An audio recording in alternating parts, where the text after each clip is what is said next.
বেরিয়ে পড়ছি নতুন একটা রাইডে। খুব ছোট একটা ট্রিপ এটা, ঠিক আছে। এখন যাচ্ছি হচ্ছে তারাপীঠ। অনেক দিন ধরে তারাপীঠে যাবো করে যাওয়া হয়নি। ডানকুনি পার হচ্ছে, আর ডানকুনিতে লরির জ্যাম থাকবে না, এটা তো হতেই পারে না। চলো জ্যাম ঠেলে সামনে এগোই। এইদিকে দেখো সূর্য মামা উঠে পড়েছে, পুরো লাল একদম সূর্যটা বোঝা যাচ্ছে এখান থেকে। সামনে ভিউটা জাস্ট দেখো, মনে হচ্ছে আমরা কোনো মরুভূমির মধ্যে থেকে যাচ্ছি। ঠিক আছে, দুপাশে কোনো গাছপালা নেই, সবে ধান কাটা হয়েছে। পৌঁছে গেছি তারাপীঠ। তোমরা অন্যই কোনো একটা রাস্তা থেকে তারাপীঠে ঢুকলাম। ওই তারাপীঠের গেট বানানো আছে, ওটা থেকে তো এন্ট্রি করিনি। 2026 পরে প্রায় 2 মাস কেটে গেছে, তো 2 মাসে তেমন কোনোই রাইড করিনি। তোমরা দেখলেই যে কোনো ভিডিও আপলোড হয়নি রাইডিং নিয়ে। আসলে মেন প্রবলেমটা ছিল যে আমার অফিসের ছুটি ম্যানেজ করতে প্রবলেম হচ্ছিলো, তো ছুটি ছিল না। এইবারও ছুটি ম্যানেজ করতে পারিনি এমন লং, তো হাতে 3 দিনের ছুটি আছে, তাই ভাবলাম একটু কাছে পিঠে কোথাও থেকে ঘুরে আসা যাক। নতুন বছরের প্রথম রাইড শুরু করতে চলেছি, তো নতুন বছরের প্রথম রাইড ভাবলাম যে তারাপীঠ দিয়ে শুরু করা যাক। কারণ আমি অনেক দিন ধরেই তারাপীঠ যাওয়ার প্ল্যান ছিল, আগের বছর থেকেই ছিল, বাট মানে কাজের জন্য হয়ে ওঠেনি। দেন আগের বছর তো ব্যাক টু ব্যাক অনেক কটা রাইড হলো। তো ঠিক আছে, এবার কালকের ভোরবেলা বেরোচ্ছি তারাপীঠের জন্য, তোমরা ভিডিওটা তো দেখতেই পাবে। তো আপাতত আজকে তাড়াতাড়ি ওই জন্য খেয়ে টেনে ঘুমিয়ে পড়ি, তারপর সকালে উঠি। দেন সকালে কীরকম কী রাস্তার কন্ডিশন কী আছে সব কিছু তোমাদের সাথে শেয়ার করবো এই ভিডিওতে। আমিও প্রথমবার বাইক নিয়ে তারাপীঠ যাচ্ছি, তাই আমার জন্য পুরো রাস্তাটা নতুন, আর রাস্তায় যা যা আমি দেখবো সবই তো তোমাদের দেখাবো। তো চলো আপাতত ঘুমাই, দেন কালকে সকালে ভোরবেলা উঠতে হবে। গুড মর্নিং সবাইকে, বেরিয়ে পড়ছি নতুন একটা রাইডে। খুব ছোট একটা ট্রিপ এটা, ঠিক আছে। এখন যাচ্ছি হচ্ছে তারাপীঠ। অনেক দিন ধরে তারাপীঠে যাবো করে যাওয়া হয়নি, তো আজকের সুযোগ পেয়েছি, 2 দিন ছুটি পেয়েছি অফিসে, তাই ভাবলাম যাই ঘুরেই আসি। তো লাগেজ বেশি কিছু নেই, জাস্ট একটা ছোটো ব্যাগ আছে। আর বাকি এখন টাইম দেখাই তোমাদের 4:04 বাজে। তো এখন বেরোই, এটাকে একটু কোল্ড স্টার্ট দিয়ে নিই। তো এটা কোল্ড স্টার্ট হোক। এখন সবার আগে যাবো হচ্ছে হাওড়া গিয়ে আমি আমার পিডিয়ানকে তুলবো, দেন তারপর ওই দিক থেকে বেরিয়ে যাবো। কারণ আমাকে ওই রুটই ধরতে হবে তারাপীঠ যাওয়ার জন্য। যতদূর সম্ভব বর্ধমান হয়ে আমাকে যেতে হবে। হ্যাঁ, বর্ধমান হয়ে দেন ওখান থেকে ওই রাস্তা, বর্ধমান থেকে মনে হয় ডান দিকের রাস্তা ধরে দেন আমাকে যেতে হবে। চলো বেরোই, গাড়িটা কোল্ড স্টার্ট হয়ে যাচ্ছে তখন। ভোরবেলা তো রাস্তাঘাট ফাঁকা, তাই 15 থেকে 20 মিনিট লাগলো বড়বাজার পৌঁছাতে। এখন বড়বাজারে আসি। বড়বাজারে একটু জ্যাম পাবো, কারণ ভোরবেলা সব এখানে মালপত্র আনলোডিং হয়, তো সেই জন্য তোমরা দেখতেই পাচ্ছ যে বড় বড় ট্রাক দাঁড়িয়ে চাই। দেখো এই সাইডে দেখো ফলের পেটি সব, তো ফলের পেটি নেমেছে, এগুলো সব এখন ভ্যানে করে তারপর দেন বাজারে সাপ্লাই যাবে। চলে এসেছি হাওড়া ব্রিজ, আর এখানে তো আমার বাঁদিকে ফুলের মার্কেট বসে গেছে। তো এটা হচ্ছে মল্লিকঘাট ফুলের মার্কেট, যেটা আমাদের ইন্ডিয়ার সবথেকে বড় ফুলের মার্কেট, আর এশিয়ার মধ্যে one of the biggest market বলতে পারো তোমরা। এটা প্রায় 130 বছর পুরনো মনে করা হয়। আমাদের পুরো কলকাতায় ধরো যা দোকান আছে বা ফুলের দোকান আছে, সব জায়গা থেকেই প্রায় এখান থেকেই মানে ফুল লোকে কিনে নিয়ে যায়, বা যাদের অনুষ্ঠান আছে বা কিছু, এখান থেকেই বেশিরভাগ সব এখানে ফুল যায়। কারণ এখানে পাইকারি রেটে তোমরা ফুলটা পেয়ে যাবে, অনেক কম দামে ফুল পাওয়া যায় এখানে। আমি অনেকবার এসেছি।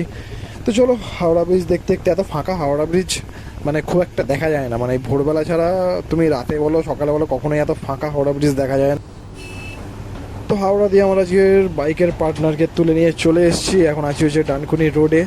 তো আমার যে পার্টনার, ও এখন মানে ক্যামেরায় মুখ দেখাতে রাজি না, তাই জন্য আমি ওর ভিডিও নিলাম না। ঠিক আছে, পরে হবে। আর এখন তো সামনে দেখতে পাচ্ছ লরির জ্যাম। ডানকুনি রাস্তায় লরির জ্যাম পাবো না, এটা হতেই পারে না।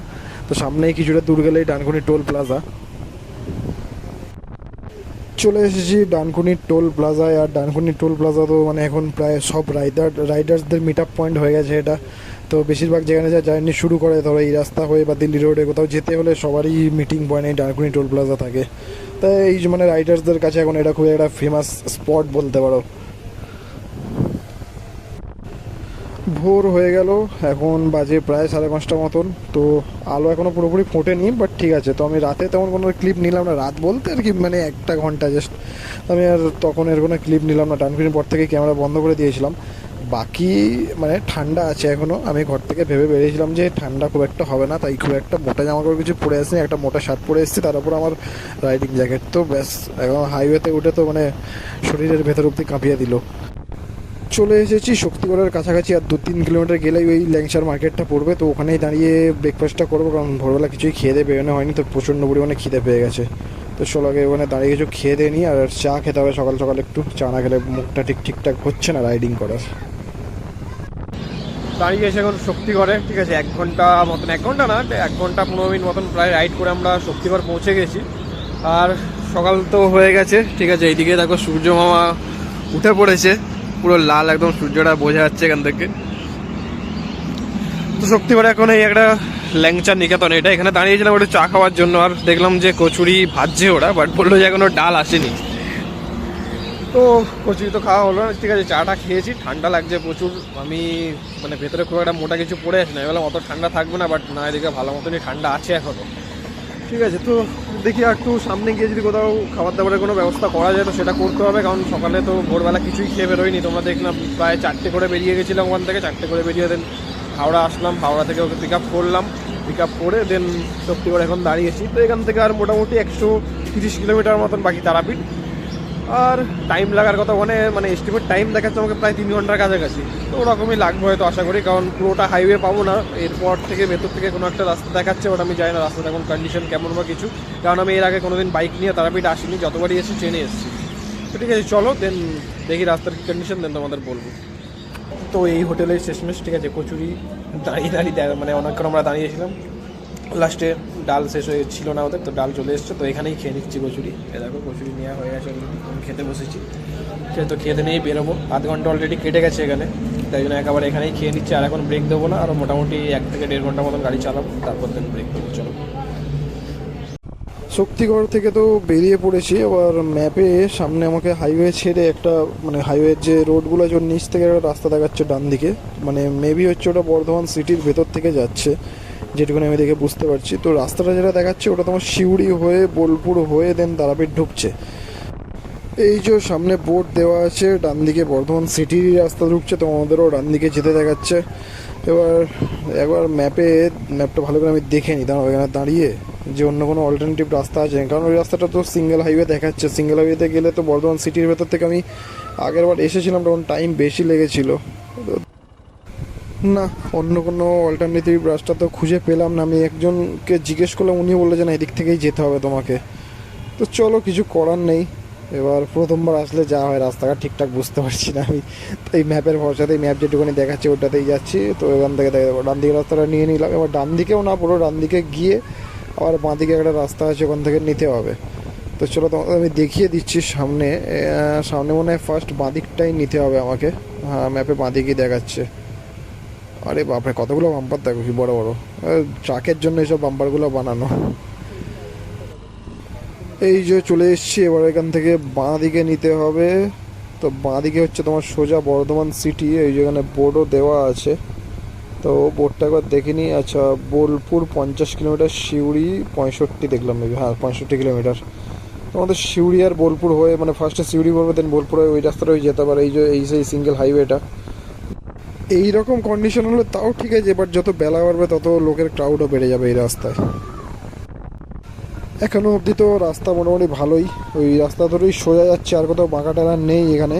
তো এখানে ব্রিজের কাজ চলছে দেখো, চারিদিকে এখন হাইওয়ে তৈরি হয়ে যাচ্ছে, তো কিছুদিন পর একদম পুরো হাইওয়ের ওপর দিয়ে আমরা যাতায়াত করবো, নিজেতেই কোনো যাতায়াত হবে না। এটা কিসের হাইওয়ে হচ্ছে বলতে পারছি না, কোন দিকে যাচ্ছে আপাতত। তো সোজা সামনে মেবি রেল গেট দেখতে পাচ্ছি আমি, হ্যাঁ সামনে রেল গেট আছে একটা, ওই দেখো ওই দিক থেকেও একটা হাইওয়ে আসছে। আচ্ছা, এটা রেলওয়ে গেটটা ক্রসিং করার জন্যই এই ওভারব্রিজটা তৈরি করছে। এই দেখো ট্রেন যাচ্ছে, এটা মেবি বর্ধমানের ওই দিক থেকে ট্রেন হবে, মানে তারাপীঠ যাওয়ার ট্রেন হতে পারে, তারাপীঠ হয়ে বর্ধমান আসছে ওটা। এই দিকে দেখো মাঠ পুরো সবুজ হয়ে আছে, ঠিক আছে। শীতকালের মেবি ধান বসিয়েছে সবে, মানে ছোট ধান, এগুলো বীজ ধান যেটাকে বলে, সবে বসিয়েছে। তো পুরো একদম মাঠের পর মাঠ সবুজ হয়ে আছে এদিকে। ওই দেখো সামনে দেখো হোটেলের নামটা দেখো, জাস্ট হোটেল শখের বসে, মানে শখের বসে হোটেল বানিয়ে ফেলেছে, তাই জন্য হোটেলের নামও দিয়ে দিয়েছে হোটেল শখের বসে। ভাই, আলাদাই মেন্টালিটি লোকজনের। এইখানের ভিউটা দেখো সামনে, মনে হচ্ছে আমরা যেন কোনো মরুভূমির মধ্যে থেকে যাচ্ছি, ঠিক আছে। দু সাইডে পুরো ধান কাটা হয়ে গেছে, সেই মাঠ পুরো একদম শুকনো মাঠ, আর মনে হচ্ছে যেন পুরো বালির ডিপি হয়ে আছে ওগুলো, ঠিক আছে। মিডিল থেকে আমরা যাচ্ছি, দু সাইডে কোনো গাছপালা কিচ্ছু নেই, সেরকম একটা জাস্ট মরুভূমির ফিলিং আসছে আমার এখানে গাড়ি চালাতে গিয়ে। সিঙ্গেল লেন হাইওয়েটা প্রায় শেষ হয়ে যাচ্ছে, আর সামনে আমি একটা ডবল লেন হাইওয়ে আবার দেখতে পাচ্ছি। তো এরপর যদি এরকমই রাস্তা হয়, এতক্ষণ রাস্তা মোটামুটি ভালোই ছিল, খারাপ রাস্তা বলবো না, ঠিক আছে। সিঙ্গেল লেন হাইওয়ে হওয়া সত্ত্বেও মোটামুটি ফাঁকাও ছিল সকালের দিকে, তো তাড়াতাড়ি আমি ট্রেনে বেরোতে পেরেছি। এবার তো আবার এরকম রাস্তা, তো এরকম রাস্তা যদি আবার পুরো তারাপীঠ অবধি পেয়ে যাই তো কোনো চাপ থাকবে না। তো একটা যখন ভালো রাস্তা পেয়েছি, একটু ট্রেনে গাড়ি চালিয়ে নিই, কারণ পরে যদি আবার খারাপ খারাপ রাস্তা পাই তাহলে ওখানে আমার গিয়ে মেকআপ হয়ে যাবে জিনিসটা। তো চলো, এই দেখো এবার পাড়ার ভেতর থেকে ঢুকে গেছি। মানে এইটা নাকি এনএইচ, তো এনএইচ মানে আলাদাই বুঝতে পারছি, একবার সিঙ্গেল লেন হাইওয়ে একবার ডবল লেন হাইওয়ে, দেন এই এনএইচটা আবার পাড়ার, মানে এটা পাড়া বলবো না কি বলবো আমি বুঝতে পারছি না। তো এই পাড়ার ভেতর থেকে আমাকে যেতে হচ্ছে, মানে এই রাস্তায় বাস ট্রাক বড় বড় ট্রাক সবই যাচ্ছে। এইখানে রাস্তাটা দেখো না ভাই আলাদাই সরু রাস্তা, ঠিক আছে। কিছুক্ষণ আগে একটা ট্রাক গেল, মানে ট্রাক যা সাইজ তার থেকে মানে সাইডে একটা বাইক গলতে পারবে এরকম রাস্তা। তো এখান থেকে এটাই এনএইচ দেখাচ্ছে ম্যাপে, এখনো বুঝতে পারছি না মানে আমি ভুল রাস্তায় ঢুকেছি না মানে এটাই রাস্তা তারাপীঠ যাওয়ার। কারণ আমি ভিডিও দেখিনি অত এখানে আসার আগে, তাহলে না হলে হয়তো বুঝতে পারতাম। তো তোমরা যারা যারা ভিডিওটা দেখবে তারা পরে আমাকে জানিও যে এটা ছাড়া কোনো অল্টারনেট রাস্তা আছে কিনা, যদি পরে আমি আবার যখন যাবো তখন যেন এই ভুলটা না হয় আমার। এত ক্রাউডেড এরিয়ার মধ্যে দিয়ে না এই রাস্তাটা, ওই জন্যই মানে কি বলবো, আমার বাড়ি থেকে প্রায় 205 কিলোমিটার, তো আমাকে 5.5 ঘন্টা দেখাচ্ছিল। ভোরবেলায় যখন করলাম তখন 5.5 ঘন্টা দেখাচ্ছে। আমি বললাম এতক্ষণ কেন লাগছে, কেন লাগার তো কথা না, 200 কিলোমিটার হার্ডলি হয়তো 3 থেকে 3.5 ঘন্টার মধ্যে কভার হয়ে যায়। তো এখন বুঝতে পারছি যে তার রিজনটা কি, এইরকম রাস্তার জন্য। তো পাড়ার রাস্তা শেষ হলেই আবার এরকম কংক্রিটের রাস্তা চলে এসছে। মানে এই ট্রিপে একটা যেটা দেখলাম, ঠিক আছে, আমি সব রকম রাস্তায় গাড়ি চালালাম। ফার্স্টে তো ডবল লেন মানে 6 লেন হাইওয়ে গাড়ি চালালাম, তারপর 4 লেন হাইওয়ে পেলাম, তারপর সিঙ্গেল লেন হাইওয়ে পেলাম, দেন পাড়ার ভেতর থেকে রাস্তা পেলাম, তারপর এরকম এই কংক্রিটের রাস্তা পেলাম, আরও যায় না। এর খালি শুধু কাঁচা রাস্তাটা বাকি আছে, ওটাও যদি পরে গিয়ে পেয়ে যাই তাহলে পুরো একদম সব রকম রাস্তায় এবারে এই ট্রিপে গাড়ি চালানো হয়ে যাবে। আবার চলে এসেছি পাড়ার ভেতর। তো আমরা প্রায় বোলপুরের কাছাকাছি আছি। আর এই দেখো তোমাদের বলছিলাম যে এই রাস্তা তো ট্রাক যাচ্ছে, ওই জায়গা সামনে ট্রাকটা দেখো, ঠিক আছে। ট্রাকের পাশে মানে জাস্ট একটা গাড়ি যাহক তাহক করে গলার মতন জায়গা আছে। আর এটাই এই ন্যাশনাল হাইওয়ে, তো এই রাস্তা ধরেই যেতে হচ্ছে, কিছু করার নেই। টাইম তো মোটামুটি 1 ঘন্টা মতন যা আমি ধরে রেখেছিলাম তার থেকে 1 ঘন্টা বেশিই লাগছে। কারণ বললাম তোমাদের ফার্স্টে যে যত বেলা বাড়বে তত এইসব রাস্তায় ক্রাউড মানে লোকজন চলাচল শুরু করবে, দেন টোটো তো আছেই। এই দেখো সামনে তোমাদের বলছিলাম না যে খালি কাঁচা রাস্তাটা পেয়ে গেলেই ব্যাস হয়ে যাবে, তো কাঁচা রাস্তাও পেয়ে গেলাম।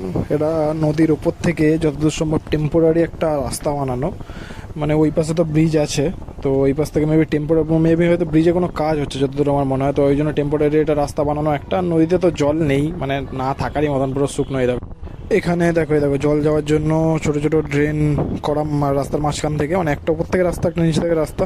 তো নদীতে তো জল নেই, মানে এটা নদীর থেকে আমার নালা টাইপের মনে হচ্ছে, কোনো জলের অবস্থা খুবই খারাপ, মানে পুরো নোংরা জল এখানে। নদী তো পার হয়ে গেলাম, দিয়ে আবার যাচ্ছি এখন আমরা ডাঙার দিকে। তো এই সরু রাস্তা দেখতেই পাচ্ছ না, এখান থেকেই ট্রাক ফাক সবই চলছে তোমরা দেখলে। আর তারাপীঠ বেশি বাকি নেই এখান থেকে, তো বুঝতে পারছি না যে তারাপীঠ যাওয়ার রাস্তা সত্যিই কি মানে এতটাই বাজে, নাকি আমি অন্য রাস্তায় এসছি। এবার বলতে পারছি না, ঘরে গিয়ে মানে তারাপীঠ পৌঁছে আমি একবার দেখবো রাস্তাটা ভালো করে, কারণ যাওয়ার দিন আমি এই রাস্তাতে যেতে চাই না মোটেও। অন্য রাস্তা তো হাইওয়ে থাকার কথা যতদূর সম্ভব। চলো দেখা যাক, তো যাই আগে তারাপীঠ পৌঁছাই, তারপর দেখতে হবে। শেষমেশ আমরা পৌঁছে গেলাম তারাপীঠ, বাট ওই তারাপীঠের যে একটা গেট বানানো আছে, তো ওই গেটটা পেলাম না। আমি মাঝখান থেকেই কোনো একটা জায়গা থেকে বেরোলাম, মানে বুঝতে পারছি না। তো যাই হোক, ঠিক আছে, তারাপীঠ পৌঁছে গেছি। এবার দেখি একটা হোটেল দেখে শুনে হোটেল চেক ইন করি, দেন তারপর পুজোর কী ব্যবস্থা না ব্যবস্থা সবই তোমাদের বলবো। তো আপাতত এই ভিডিও এখানেই শেষ করছি। পুজোর কী ব্যবস্থা, কোথায় যাচ্ছি, এরপর না যাচ্ছি, সব দেখার জন্য পরের ভিডিওতে নজর রাখো। তো চলো আপাতত ওয়েট করো তোমরা পরের ভিডিওর জন্য, আমি যাই হোটেলটা খুঁজে নিই আগে।